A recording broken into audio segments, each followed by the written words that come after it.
IPL 2025 के final में अगर मुंबई इंडियंस एमआई का सामना रॉयल चैलेंजर्स बेंगलुरु आरसीबी से होता है और रॉबिन मिंस को मौका मिलता है, तो उनकी रणनीति, उनकी भूमिका, आरसीबी की गेंदबाजी की ताकत और वानखेड़े स्टेडियम या फाइनल के स्थान की पिच की स्थिति पर निर्भर करेगी।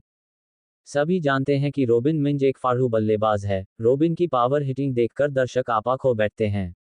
रॉबिन की गगनचुंबी छक्के देखकर फैंस अपने कुर्सी में ही नाचने लगते हैं।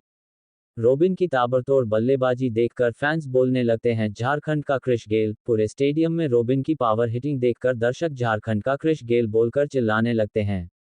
रॉबिन मिंज, एक युवा और आक्रामक बल्लेबाज जो विकेटकीपर बल्लेबाज के रूप में जाने जाते हैं, को अपनी ताकत और आरसीबी की गेंदबाजी रणनीति के आधार पर खेलना होगा।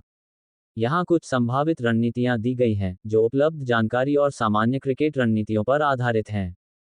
1. आरसीबी की गेंदबाजी का विश्लेषण और तैयारी। आरसीबी की गेंदबाजी में जोश हेजलवुड, भुवनेश्वर कुमार, यश दयाल जैसे तेज गेंदबाज और कृणाल पांड्या, सुयश शर्मा जैसे स्पिनर शामिल हो सकते हैं, जैसा कि अप्रैल 2025 के एमआई बनाम आरसीबी मैच में देखा गया। रॉबिन मिंस को कुछ इस तरह के रणनीतियों पर ध्यान देना होगा। पावरप्ले में तेज गेंदबाजों का सामना। जोश हेजलवुड और भुवनेश्वर कुमार, ये दोनों गेंदबाज पावरप्ले में सटीक गेंदबाजी और स्विंग के लिए जाने जाते हैं। हेजलवुड की उछाल और भुवनेश्वर की स्विंग का मुकाबला करने के लिए मिंस को शुरुआती ओवरों में सतर्क रहना होगा। उन्हें ऑफ स्टंप के बाहर की गेंदों पर ड्राइव या कवर शॉट्स खेलने से बचना चाहिए, क्योंकि आरसीबी की स्लिप फील्डिंग मजबूत हो सकती है। रणनीति। मिंस को अपनी मजबूत तकनीक का उपयोग करना चाहिए और शुरुआत में सिंगल्स डबल्स लेकर सेटल होने की कोशिश करनी चाहिए। अगर गेंदबाज लेंथ गेंद फेंकते हैं, तो वह अपने आक्रामक लॉफ्टेड शॉट्स जैसे लॉफ्टेड कवर ड्राइव खेल सकते हैं, लेकिन केवल तब जब वह गेंद की लाइन और लेंथ को अच्छे से पढ़ लें। मिडिल ओवरों में स्पिन का सामना। कृणाल पांड्या और सुयश शर्मा। कृणाल ने मी के खिलाफ आखिरी ओवर में 4 विकेट लिए थे, जो उनकी डेथ ओवरों में प्रभावशीलता को दर्शाता है। सुयश शर्मा एक रिस्ट स्पिनर हैं, जो मिडिल ओवरों में विकेट लेने की क्षमता रखते हैं। रणनीति। मिंस को स्पिन के खिलाफ अपने फुटवर्क का उपयोग करना होगा। वह क्रीज का इस्तेमाल करके गेंद की लेंथ को बिगाड़ सकते हैं। अगर वह मिडिल ओवरों में बल्लेबाजी कर रहे हैं, तो सिंगल्स और डबल्स के साथ रन रेट बनाए रखना जरूरी होगा। कृणाल की आम बॉल और सुयश की गुगली से सावधान रहना होगा। मिंस को अपनी ताकत, जैसे कि लॉन्ग ऑन और मिड विकेट की दिशा में बड़े शॉट्स, का उपयोग तब करना चाहिए जब वह सेट हो जाएं। डेथ ओवरों में आक्रामकता। अगर मिंस डेथ ओवरों में बल्लेबाजी करते हैं, तो उन्हें हेजलवुड और कृणाल जैसे गेंदबाजों के खिलाफ बड़े शॉट्स खेलने की जरूरत होगी। वानखेड़े की छोटी बाउंड्रीज का फायदा उठाते हुए वह स्क्वायर लेग और मिड विकेट की दिशा में शॉट्स खेल सकते हैं। रणनीति। मिंस को यॉर्कर और स्लोअर गेंदों के लिए तैयार रहना होगा। वह अपनी कलाई का उपयोग करके स्कूप शॉट्स या लॉफ्टेड शॉट्स खेल सकते हैं, जैसा कि जितेश शर्मा ने आरसीबी की पारी में किया था। साथ ही उन्हें फील्ड प्लेसमेंट को ध्यान में रखते हुए गैप्स में शॉट्स खेलने चाहिए। 2. मिंस की बल्लेबाजी शैली और भूमिका। रॉबिन मिंस को उनकी आक्रामक बल्लेबाजी और तेज स्कोरिंग रेट के लिए जाना जाता है।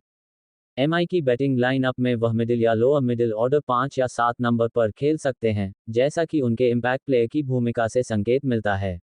उनकी रणनीति इस प्रकार हो सकती है। आक्रामक शुरुआत। अगर मिंस को पावरप्ले के बाद या मिडिल ओवरों में मौका मिलता है, तो उन्हें सूर्यकुमार यादव या तिलक वर्मा जैसे सेट बल्लेबाजों के साथ मिलकर रन रेट बढ़ाने की कोशिश करनी चाहिए। एमआई की रणनीति में मिडिल ओवरों में तेजी से रन बनाने की जरूरत होती है, जैसा कि हार्दिक पांड्या और तिलक वर्मा ने एमआई बनाम आरसीबी मैच में किया था, 89 रन 34 गेंदों में। फिनिशर की भूमिका। अगर मिंस डेथ ओवरों में बल्लेबाजी करते हैं, तो उन्हें हार्दिक पांड्या की तरह आक्रामक रवैया अपनाना होगा, जिन्होंने 15 गेंदों में 42 रन बनाए थे। मिंस को अपनी ताकत, जैसे कि लॉफ्टेड शॉट्स और square of the wicket shots, का उपयोग करना चाहिए। Wicket keeping. अगर मिंस विकेट कीपिंग करते हैं, तो उन्हें आरसीबी के बल्लेबाजों जैसे विराट कोहली, रजत पाटीदार की रणनीति को समझने में मदद मिल सकती है। वह एमआई के गेंदबाजों को सलाह दे सकते हैं कि कौन सा बल्लेबाज किस तरह के शॉट्स खेल रहा है, जिससे गेंदबाजी रणनीति में सुधार हो सकता है। 3. पिच और परिस्थितियों का ध्यान। वानखेड़े स्टेडियम की पिच बल्लेबाजों के लिए अनुकूल होती है, जिसमें छोटी बाउंड्रीज और तेज आउटफील्ड होती है। हालांकि पावरप्ले में स्विंग और डेथ ओवरों में ड्यू का प्रभाव हो सकता है। मिंस को कुछ इस तरह के बातों पर ध्यान देना चाहिए। पावरप्ले। शुरुआती ओवरों में स्विंग से बचने के लिए सावधानीपूर्वक खेलना होगा। पिच पर ज्यादा स्पिन नहीं होती, इसलिए मिन्स को तेज गेंदबाजों की लेंथ पर ध्यान देना होगा। ड्यू का प्रभाव, अगर एमआई दूसरी पारी में बल्लेबाजी करती है, तो ड्यू के कारण गेंदबाजों को गेंद पकड़ने में दिक्कत हो सकती है। मिन्स को इसका फायदा उठाकर बड़े शॉट्स खेलने चाहिए, खासकर हेजलवुड और भुवनेश्वर जैसे गेंदबाजों के खिलाफ, जो ड्यू में कम प्रभावी हो सकते हैं। उच्च स्कोरिंग मैच, वानखेड़े में 200 प्लस को आम है, और आरसीबी ने एमआई के खिलाफ 221 रन बनाए थे। मिन्स को 10-12 रन प्रति ओवर की दर से स्कोर करने की मानसिकता के साथ खेलना होगा। 4. आरसीबी के प्रमुख बल्लेबाजों के खिलाफ क्षेत्ररक्षण।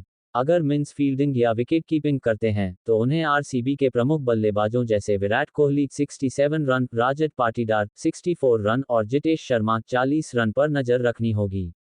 उनकी रणनीति। विराट कोहली लॉन्ग ऑन और कवर की दिशा में शॉट्स खेलते हैं। मिन्स को डीप कवर या लॉन्ग ऑन में फील्डिंग करते समय सतर्क रहना होगा। अगर विकेट कीपिंग कर रहे हैं, तो उन्हें जसप्रीत बुमराह जैसे गेंदबाजों को यॉर्कर या स्लोअर गेंदों की सलाह देनी चाहिए। रजत पाटीदार ने आक्रामक बल्लेबाजी की थी, खासकर मिडिल ओवरों में। मिन्स को मिड विकेट और लॉन्ग ऑन में उनकी हवाई शॉट्स को रोकने के लिए तेजी दिखानी होगी।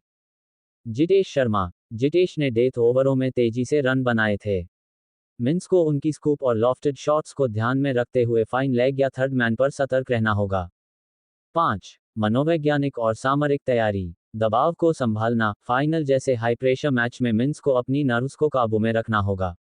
कृणाल पांड्या ने आखिरी ओवर में शानदार गेंदबाजी की थी, जिससे एमआई 12 रन से हार गया था।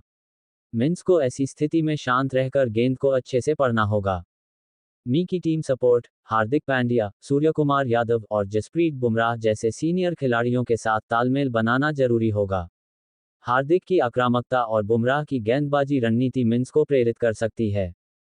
इम्पैक्ट प्लेयर की भूमिका। अगर मिन्स को इम्पैक्ट प्लेयर के रूप में लाया जाता है, तो उन्हें तुरंत आक्रामक रुख अपनाना होगा, जैसा कि एमआई ने रोहित शर्मा के साथ किया था। निष्कर्ष। रॉबिन मिन्स को आरसीबी के खिलाफ अपनी आक्रामक बल्लेबाजी शैली को बरकरार रखना होगा, लेकिन शुरुआती ओवरों में सतर्कता बरतनी होगी, खासकर हेजलवुड और भुवनेश्वर जैसे गेंदबाजों के खिलाफ। मिडिल और डेथ ओवरों में वह अपनी ताकत, जैसे कि लॉफ्टेड शॉट्स और square of the wicket shots, का उपयोग करके रन रेट बढ़ा सकते हैं। साथ ही, फील्डिंग और विकेट कीपिंग में उनकी सजगता एमआई को आरसीबी के बल्लेबाजों को रोकने में मदद कर सकती है। वानखेड़े की बल्लेबाजी के लिए अनुकूल पिच और ड्यू का फायदा उठाकर मिन्स को तेजी से रन बनाने की कोशिश करनी चाहिए, लेकिन गलत शॉट से बचना होगा।